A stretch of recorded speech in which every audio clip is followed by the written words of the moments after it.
decades-long tradition gets a bold new chapter. It's no youth movement, but the young era has arrived.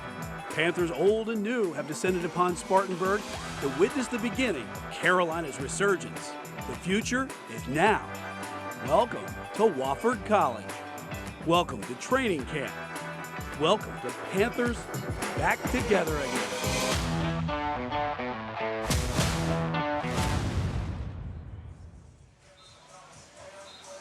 You love hearing that. Welcome back to football. Welcome back to Spartanburg. Happy Saturday from Wofford College as the Carolina Panthers have their first week of training camp here in Spartanburg. A bunch of people are excited to see what the 2023 Carolina Panthers have for us this season. A tremendous amount of anticipation as we get ready for this back to training camp event. Of course, Fan Fest is coming up in a few days, and then the preseason games will begin in just over a week's time. I'm Taylor Zarzer with Agent 89, Steve Smith. I've missed you, my friend. How you doing? Always love being with you before we get ready for the regular season. We get to talk about who's going to make this team. And I know that every team, all 32 of them, are excited this time of year, but there seems to be extra buzz around the Carolina Panthers in 2023. Do you think it's justified? It's very justified. You got to understand that Bryce Young is here. You have Agent Zero now, Brian Burns. It's just some excitement, and then obviously the new coaching staff as well. So with all of that being said, how can you not be excited for today? And both of those guys are going to join us on the set in just a moment, Bryce and Brian Burns. But you mentioned the new coaching staff. Let's go through the timeline that got us to this point, beginning with what happened in the middle of last season as the Panthers decided to dismiss head coach Matt Rule. Just never worked for him at the professional level. He's back in college with the Nebraska Cornhuskers. Then they traded one of the best players in the history of the franchise, Christian McCaffrey, out to the 49ers, got a ton of draft picks in return. They hired Frank Reich. He used to play quarterback on this field. Now he's in charge of the entire operation. They traded DJ Moore to the Chicago Bears for the first overall pick.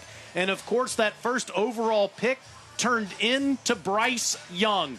The first time they've had that first overall pick in 12 years. Just a few minutes ago, we were able to catch up with the #1 overall pick.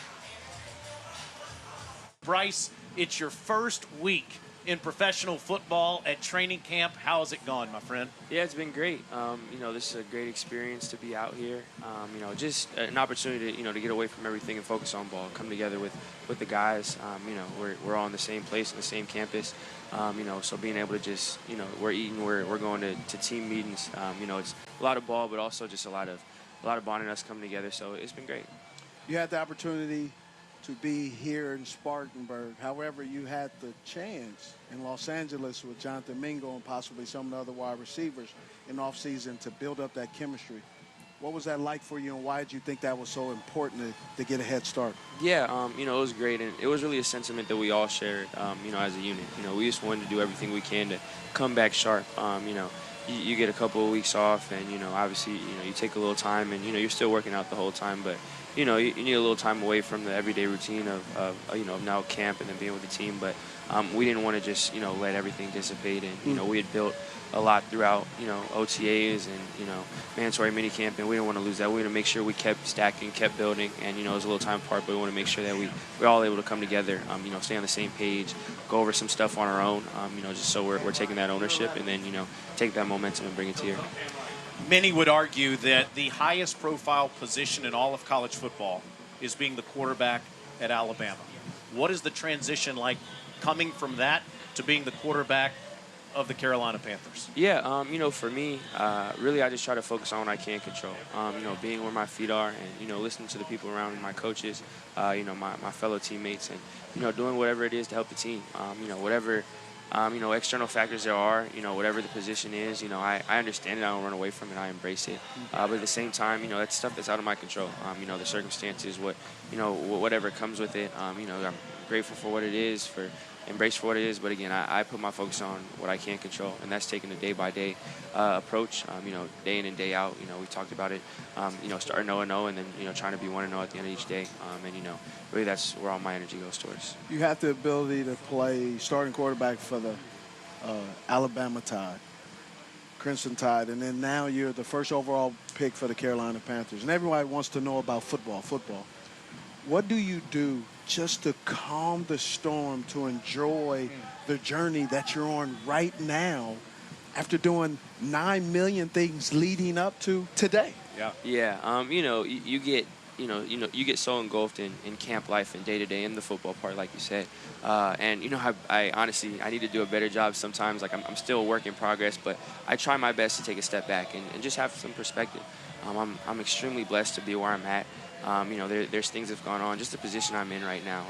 It's a gift from God. And, when you're stuck in it and, you're on the day-to-day grind, it's great and it gets you better, but sometimes you lose sight of that. So, I talk to my family a lot, try to pray a lot about it and just to have perspective and to make sure that I take things just as seriously, put the same amount of dedication and effort into football, into the day-to-day process, but at the same time be grateful for what I have. And, that's a day-to-day thing. I'm still trying to improve in that, and, it's not always the easiest, but also on top of that, I love what I do, and it doesn't feel like I'm here at work or doing this grueling, this grueling job that I hate every morning. It's exciting, it's fun. So I think it's a combination of those things. Before we let you go, what's the most important thing to you before real football begins in September?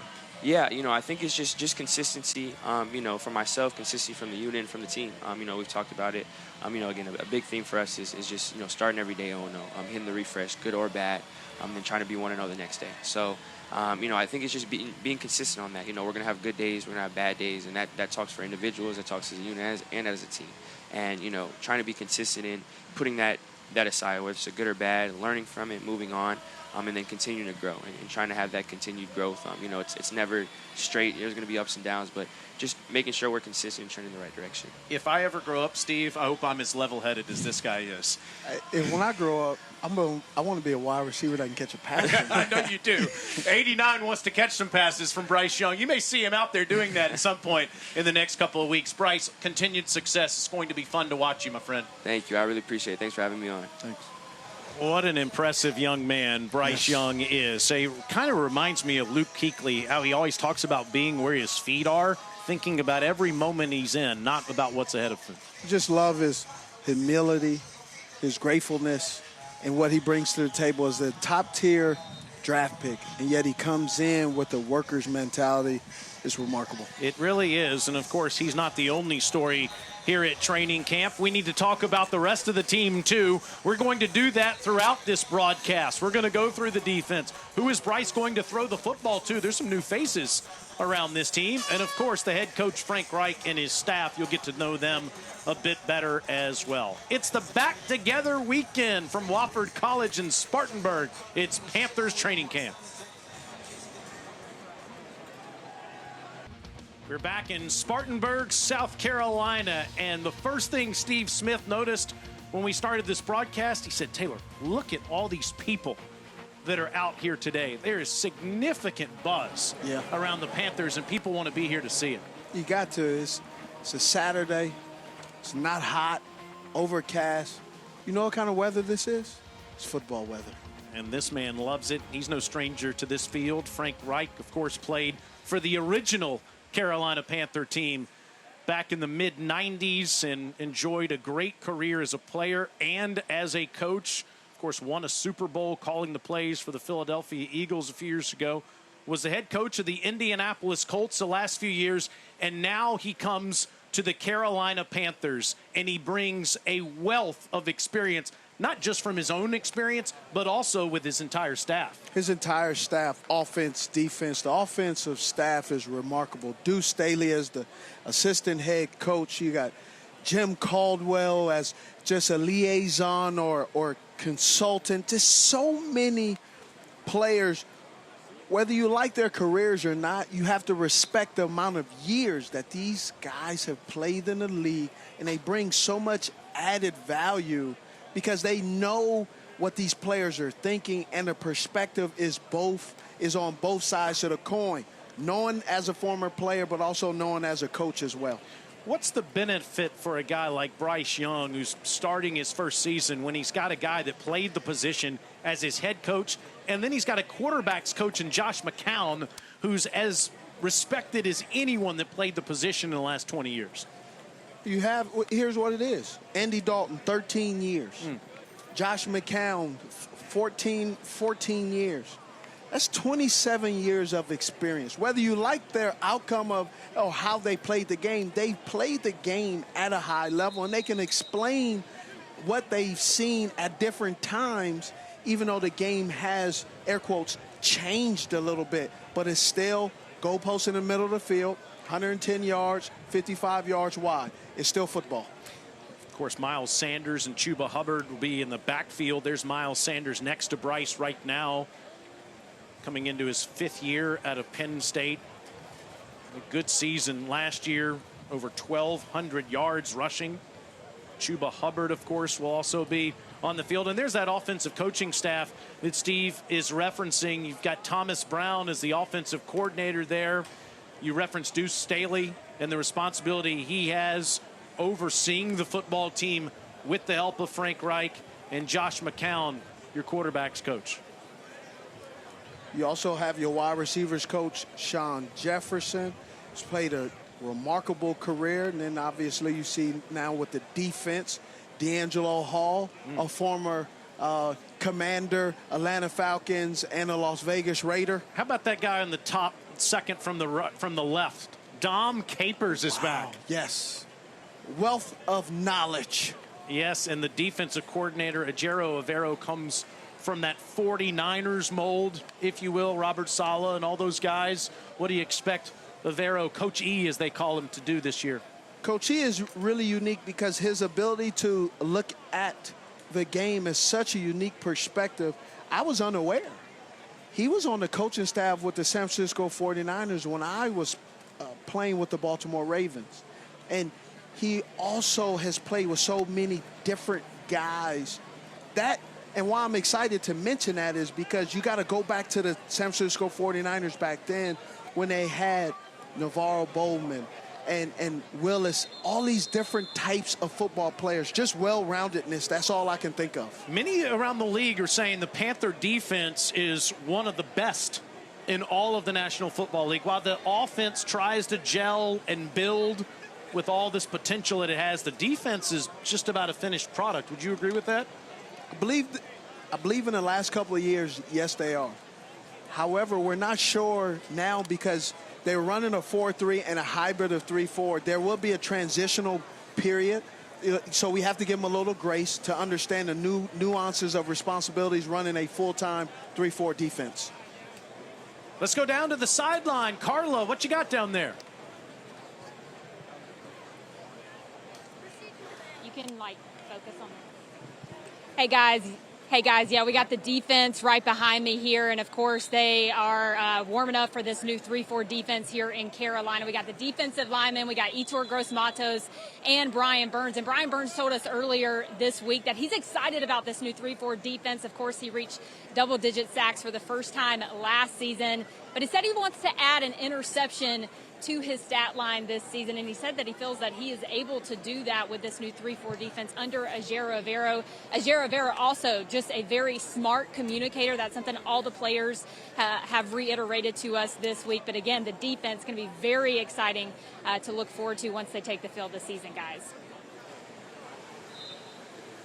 Thank you, Carla. And as Panthers training camp continues here in Spartanburg, you see all the different drills, a lot of special teams drills that are being done now, and they'll go through every single phase of the offense and defense today. The first week, what kind of butterflies do you have, Steve, no matter how much experience you have, just to get kind of the rust off as you get ready for the season? Well, you have a ton of butterflies. You're trying to figure out, what plays are we going to actually run? Are there any plays that I'm really stuck on, maybe formation-wise, that I'm not comfortable in? And getting comfortable with being uncomfortable. You have the heat, you have the coaching, you have to inundate you with so much information to see how you think and work. Can you multitask? And so that's the purpose of what the coaching staff is doing. They've started it in OTAs and mini camps. We will give you so much information, and we just want to see how you respond and react. It's been really cool to watch that because I've sat in a few meetings and realized you got more plays than you actually can participate on the field with, and they do that on purpose. And I just love what they're doing in this coaching staff. Yeah, everybody that's been around this team, whether it's media, fans, former players like yourself, all says this is a professional operation. What I heard in one of the meetings said, take in all the information, learn, and then apply it. Very much like the military, break you down and build you up into the mental and physical person we want you to be. Love hearing that. In just a few minutes, we'll be back. We have an interview with Brian Burns. We also have Von Bell that's going to join us, a new player on the team. We'll talk about all the newcomers coming up in just a moment as the Back Together weekend continues from Spartanburg.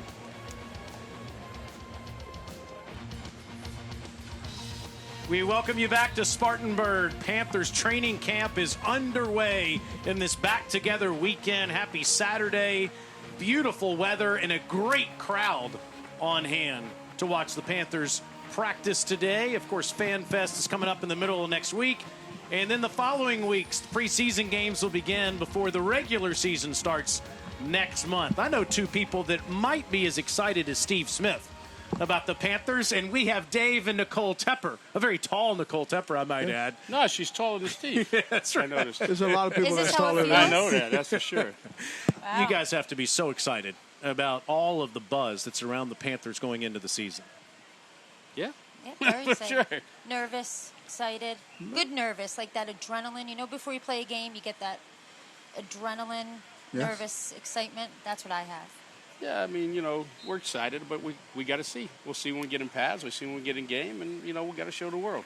One of the things that I think Panthers fans do not know throughout this whole process, acquiring Bryce, looking at every single quarterback, that you two, Nicole and Dave Tepper, were at majority of all the quarterback throwing days and had your notepads and were just locked in. It was really remarkable to see Nicole analyze what was going on, and then she was giving you notes for you to figure it out. She absolutely gave me every note, no doubt about it. I mean, I obviously would have been lost without it. I mean, like you, I'm not that intelligent in football, and we look for women to do that.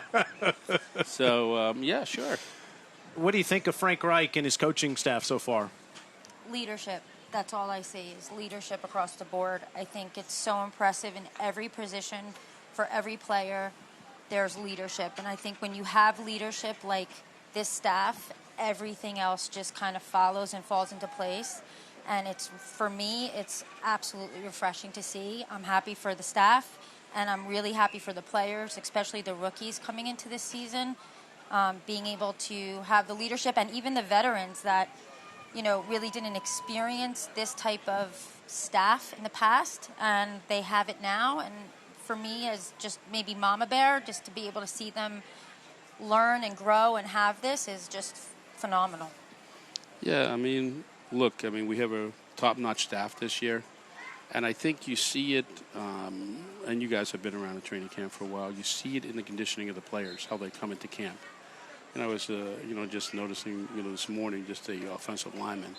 They're lean, they're fit. Not that they're not always fit to a certain extent, but just the look of the players. Everybody's in shape. Everybody's ready to go.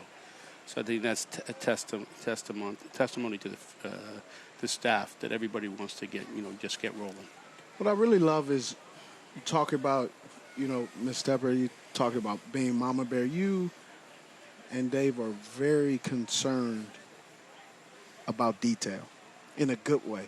And I love how you guys take ownership in looking at every detail, looking at under every single rock. And I don't believe that all the fans always understand and see that because they don't see you or hear you, but you guys are always managing to make sure, not just leadership and coaching staff, but also the players and listening to them. That as a former player, I don't believe that has always been the case throughout the league, and things are shaping and forming. You guys are, I believe, spearheading that open line of communication that I believe in every workplace is needed. Why is that? Why has that been so important? Listen, I think there's no doubt we care. We care about things. On the other hand, we're not that much in the detail in the weeds, not to let, coaches coach and GM do his job. So there's places to go in and places to not go in. And listen, Nicole has, a natural sense of certain things. Mm-hmm.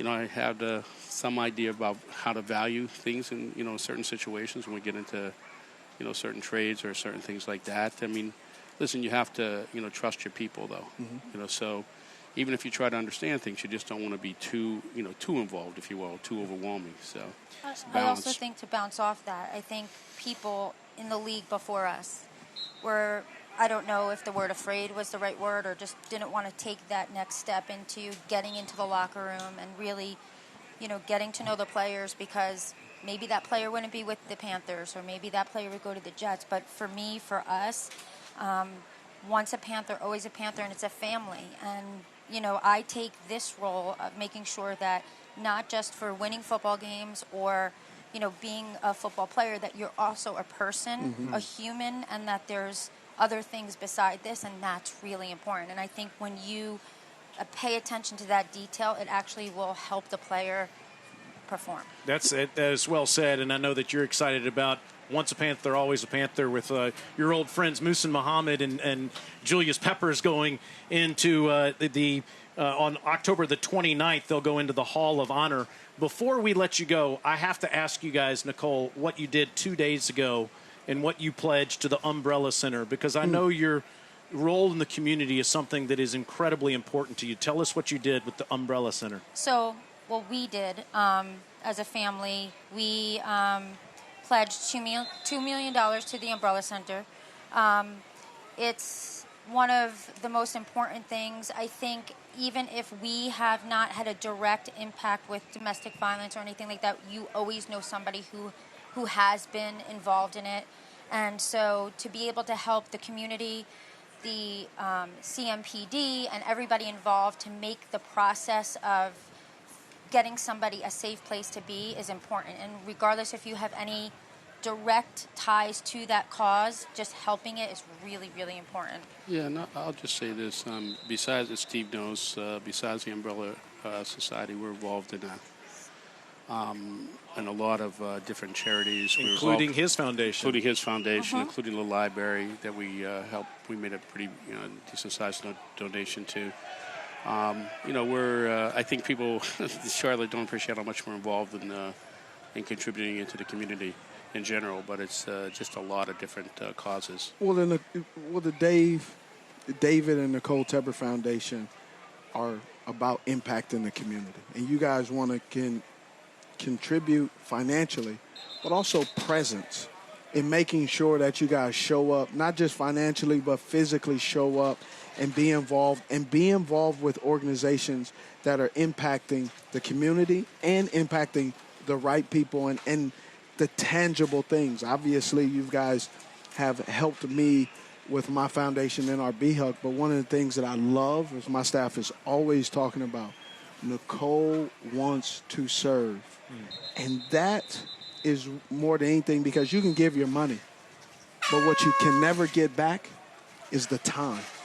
And that's important, especially in these days with mental health and how many people are passing away, that you can't get that back. So no. I want to make sure and let you guys know to give you your flowers and your bouquet while you're living.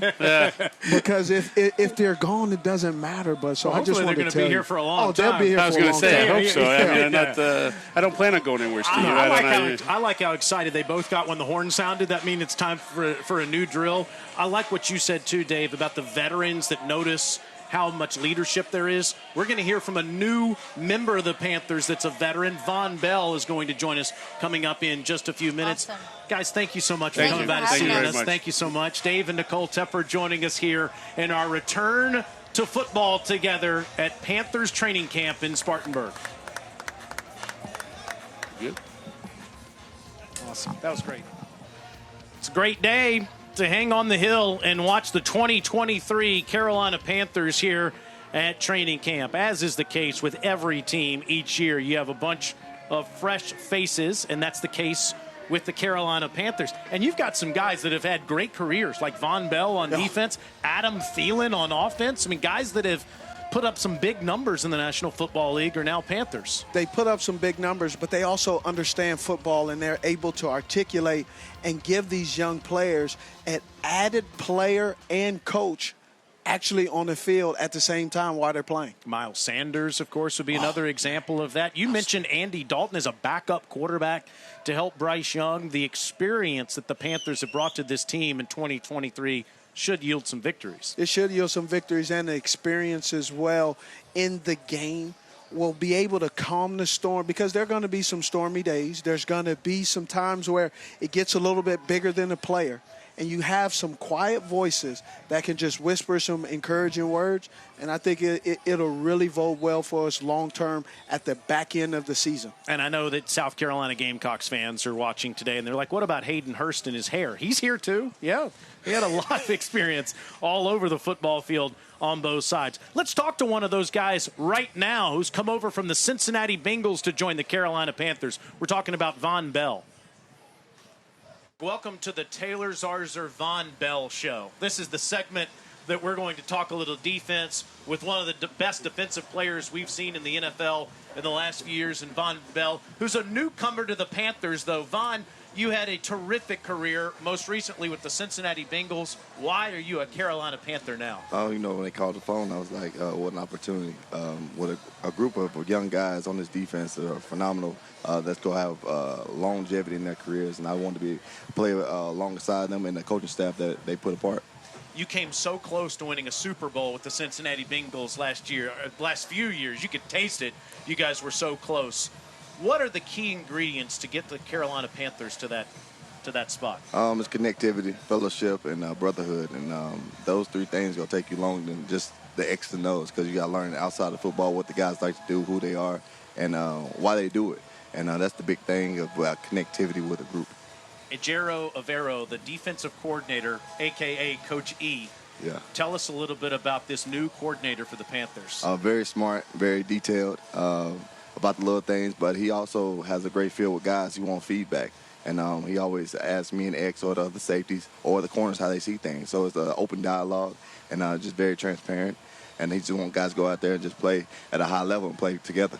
A lot of people across the league have said the Carolina Panthers defense is close to being one of the very best in the NFL. What have you observed so far? I believe that. Do you? From all three levels. Man, guys, it's a special group. I can promise you that. Like I said, it's close. It's a close-knit group. Guys are always hanging outside of football, always just talking family.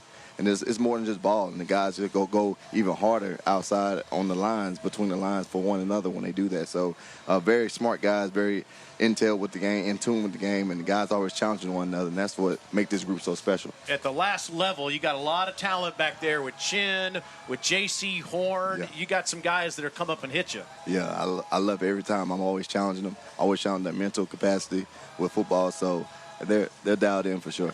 Von, what's most important before you get to September and you play real football? It's really about the chemistry and how people gel together and communication, and everybody being on one accord. And when you do that, it can get very dangerous, very special. It's great to see that Panther logo on you now, Von. Yes, Best sir. of luck here with the Carolina Panthers this season. Yes, sir. Thank you so much. That's Von Bell joining us here in our return to football. An impressive leader. There he is on the field as he goes into his 8th year from the Ohio State. Bringing him to the back end is a big deal. He can play football. He understands where it is. You have Jeremy Chin out there. You have Xavier Woods. But you need a guy, a commander, that really knows. He did that with the Cincinnati Bengals, and I believe he will do that here with the Carolina Panthers. Let's go down to Carla Gephardt to see what's going on with the offense.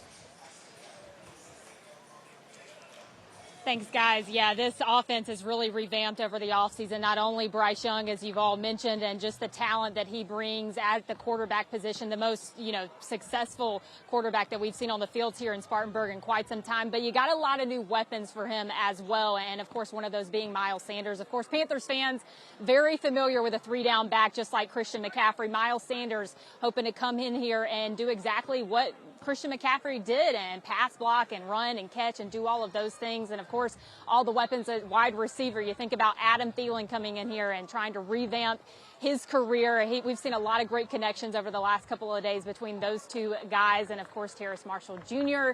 Not a lot of playing time from him over the past couple of seasons, but again, we've seen connections between Bryce Young and him. This offense, though, going to be very exciting. Frank Reich and Thomas Brown, again, in coordination together to really bring this offense to be more exciting here in the Carolina. A lot more passing we hope to see later in the season as well, guys.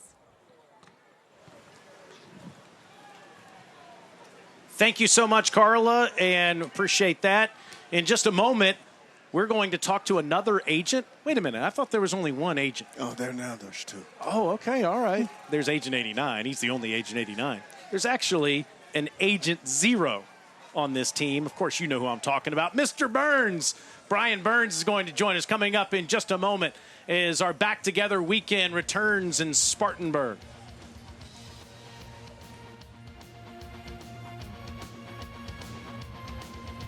To Spartanburg. I'm Taylor Zarzer, and I feel badly because I don't have an agent nickname. Agent 89, Agent 0, Mr. Burns, Brian Burns. How we doing? Doing good. How are you? I'm great. Tell us about this new coaching staff that you've introduced yourself to in the last few months. Yeah, they've been great. Like I said, they have a lot of experience, and they've really been showing us the ropes and really explaining their concept and schemes very well. You've had the opportunity now to play in two different defenses. What has been the transition like for you mentally when you compare the two different defense? One's a hybrid. It was a hybrid 3-4. Now you're in a traditional full-time 3-4. It's a little different. I mean, this defense is very versatile, so it's a lot of ways where I can be in a lot of different situations. So I have to really focus on compartmentalizing like everything that I have to do. So on certain situations, I have to really become a dropper, and on certain situations, I have to really hone in on my rush skills. So it's a bit of a balance, but it's pretty natural for me. You've been one of the best in the league getting to the quarterback, but you know more than one person is going to be paying attention to you, which means some other people next to you need to step up their game. What have you noticed from the guys near you on the line so far in the last few weeks? They've been very attentive as far as like anything I tell them or anything coaches tell them, they're really honed in on it, and they're really trying to, boost their skill set and their IQ. And I think that's the main part and the main thing that's going to really take their game to another level is understanding how to get to the quarterback, not just being able to do it.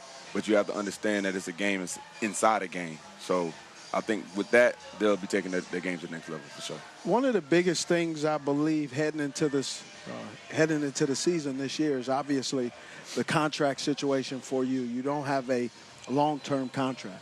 However, the way you've approached this with the business mentality of, I know what the market is, I know how valuable I am to my team. However, showing up, participating in meetings, being present is something that we don't see out of a lot of players. And what you're doing is remarkable.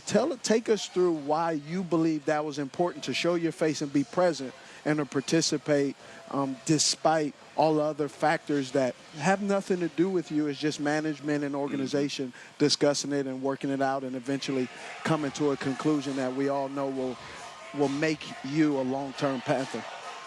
It's kind of like what you just said, understanding the business side and really separating it, you know what I'm saying? So obviously I have negotiations and discussions that's outside of the building or whatever, but I know that I owe my team and I owe my guys to be here. Like I have to be a leader, and I feel like it would be a huge distraction if I wasn't here. And I feel like that might be a setback for the season, so I just can't let it happen. Like I'll be here regardless. So like I said, it never crossed my mind like to sit out. One of the things you've said in recent weeks is you feel like you're on the verge of something special with this team. Why? It's a feeling, and like I said, a lot of teams around the league have the same feeling around this time, but it's probably the best I've felt since I've been here. And I really believe in these guys. I'm talking about specifically my defense, but I believe in my guys, my defense, and I think that we could definitely be a top group, top unit in this league. So, can we get Hasbulla to a game, by the way? I wish, yeah. I wanted me Hasbulla so bad. I love that shirt. That's sweet. Hey, enjoy the rest of training camp. Look forward to seeing you out there on the field in a few weeks. For sure. Thank you. That's Brian Burns joining us here. There is no doubt that is an all-pro caliber player that you're looking at right there. The question is, does he have enough support around him like he's talking about with a Derek Brown or a Marquise Haynes or somebody that may not even be in this camp right now? Oh, what are you trying to say? You never know. You pick up somebody, like you said. Opportunities. Yeah. Well, coming up in just a moment, we're going to see the offense against the defense. Some real action coming up next in our return to football in Spartanburg. Back down to the field here on Gibbs Stadium. We've reached the point where the fans are oohing and they're on, and the DBs are the subject of the oohs and the ahs because the receivers looking good, making plays, guys. We're going to have a lot more of these highlights coming up in just a little bit. In the second half hour, it's going to be me, Gabe, and Al Wallace, the 10-year vet, breaking it all down. We'll toss it back to you boys at the desk, though.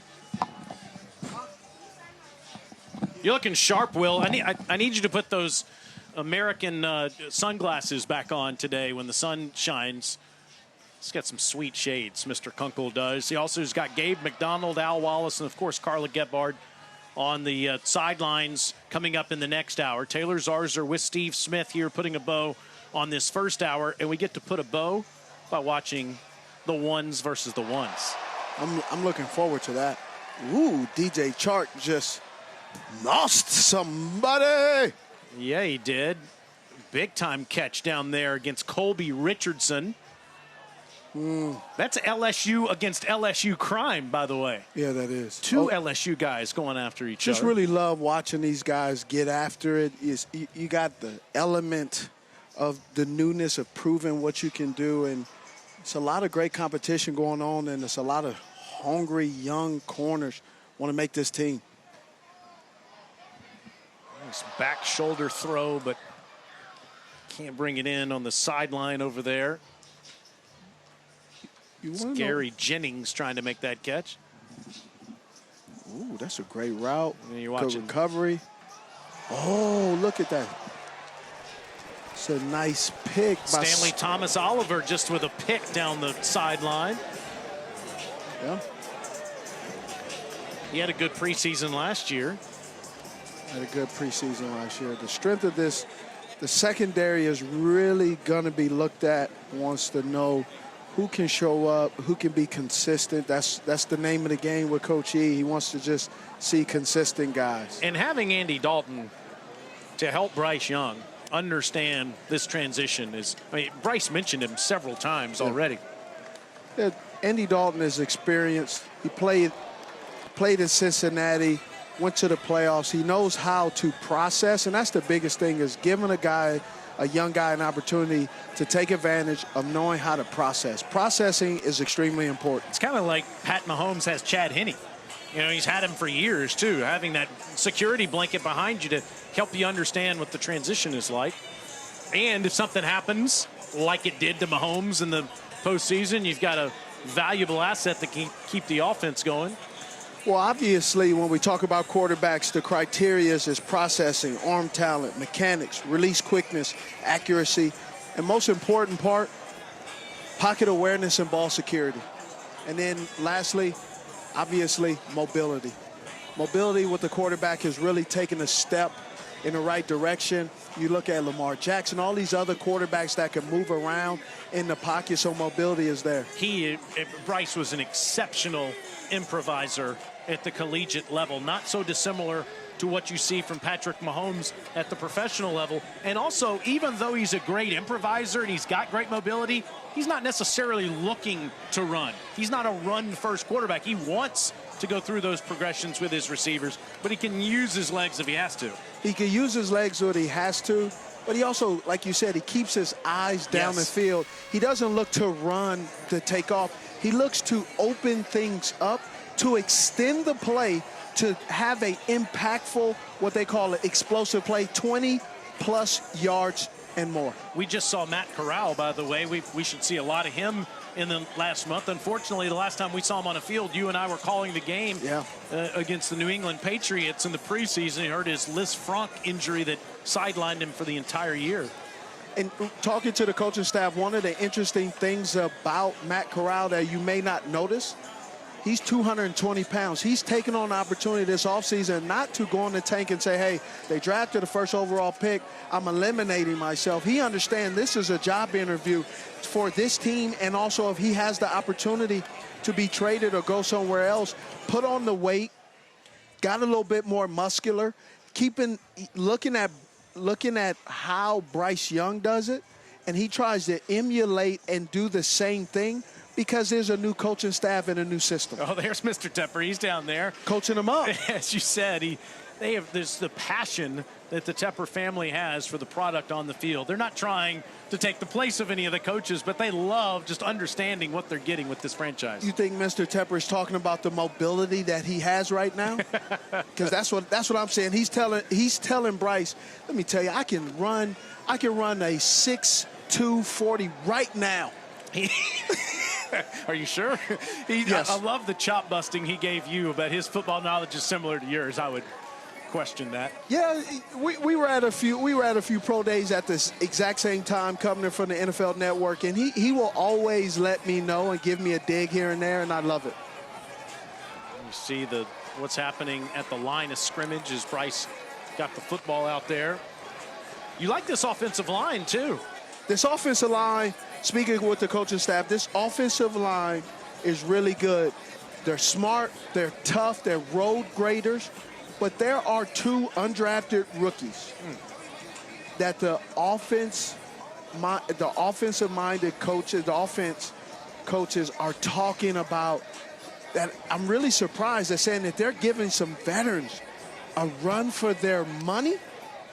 One of them is Jensen and JD from Rutgers, number 65, 6'6", 315 pounds. And they said they're some tough guys. Yeah, JD Dorenzo is from Rutgers, and you mentioned Nash Jensen, who comes from the Bison, North Dakota State, the dynasty at the FCS level. Ike Ekwonu, talking to some coaches, they said for a guy coming into his second year, you would have thought he'd been his third year, number 79. He's literally protecting Bryce. Yes, and if you go back and read the paper, he understands the responsibility that he has, and he's been playing well in practice thus far. People, of course, coming into the draft are talking about Bryce's size. That might have been a bigger factor, Steve, 5, 10, 15 years ago. But in this day and age, you see the quarterbacks that have had so much success. Russell Wilson, yes, of course, had a lot of success in Seattle, won a Super Bowl there. Jalen Hurts just got this massive contract, of course, a predecessor of Bryce's at Alabama, who almost won the Super Bowl with the Eagles. The old school, you must be 6'5" sort of thing, sort of has kind of fallen by the wayside, hasn't it?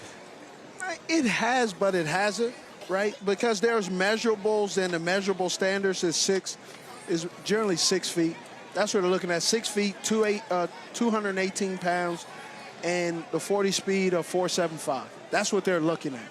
However, Bryce Young is an outlier. What he's been able to do, if you can do it on the football field, they're not looking at the measurables of your height.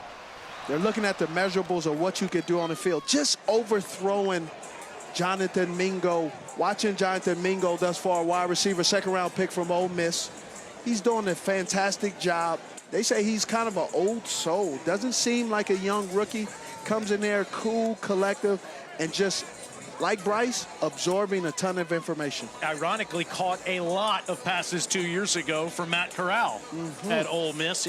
Mingo had a great career for the Rebels, and he starred in Lane Kiffin's offense the last couple of years in Oxford, Mississippi. Mingo's done a really good job thus far, just in a short amount of time. Down the field, Terrace Marshall, they checked it down to one of the tight ends, Ian Thomas there. Ian Thomas, 6-year player out of Indiana.